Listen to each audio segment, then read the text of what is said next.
बालिमारि बान्दो खर' गाथोन पिकनिक स्पटखौ दिनै फिन बेखेवफिननानै होबाय। बिटिसिनि मावफुं सोद्रोमा मृत्युंजय नार्जारिया बेखेवनानै होयो। गोलोम बोथोरनि समाव दावबायनो मोजां मोनग्रा रायजो राजाफोरनि थाखाय बेखेवना होबाय। जायफोर गोलोम बोथोरनि समाव गावसोरनि गथ' गथायखौ लानानै दसे सम बेरायनो गोसो बिसोरनि थाखाय बालिमारि बान्दो खर' गाथोन पिकनिक स्पटआव फैनानै बेरायहैनो हागोन। बे पिकनिक स्पटआव स्पीड बोट, पेडेल बोट आरो कायाकिं बायदिजों लोगोसे गथ'फोरनि गोबां रोखोमनि गेलेग्रा आरो मोजां रेस्टुरेन्टनि खाबुखौ मोननो हागोन। बेनिखायनो बे पिकनिक स्पटआव गसाइगाव ओनसोलनि रायजो राजाफोरखौ बयखौबो फैनो खावलायदों मावफुं सोद्रोमा मृत्युंजय नार्जारिया।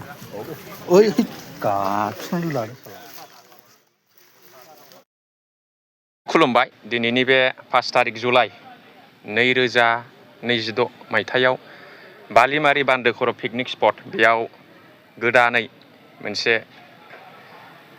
दुगैग्रा, उन्दैफोरनि दुगैग्रा, गेलेग्रा, ओमफ्राय नाव, मेचिननि नाव, साइकेलजों सालायग्रा दैयाव आरो साइकेलजों पेडेल बै नाव सालायग्रा बेखौ गोदानै अपेनिं खालामदों।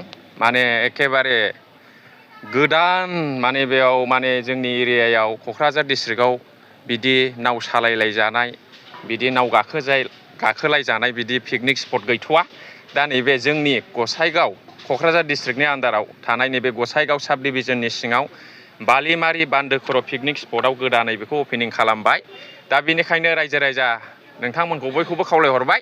बेयाव नोंथांमोना फैनानै पिकनिक जाफैनो हागोन, रंजाफैनो हागोन। सेंग्रा सिख्ला फेमिलि गासै लोगो दोगोफोरखौ लानानै बेयाव नाव सालायनो हागोन, नाव गाखोनो हागोन आरो उन्दैफोरनि गेलेग्रा फेमिलि फैयोब्ला उन्दैफोरनि बे दैयाव दुगैनाय, बेलुनजों गाखोनाय बायदि रोखोमनि बेयाव इन्जयमेन्टखौ लाफैनो हागोन आरोखि।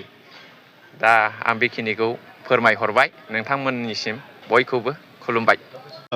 आङो गिबियाव बे बान्दो खर'नि पिकनिक जिथु कमिटि, बे कमिटि बिथांमोननिसिम आं साबायखर बावग्रोदों। खुब मोजां मोनदों, खारन जोंनि एरियायाव बेबादि गैया। दिनै बिथांमोना बहुद फैसा बाहाय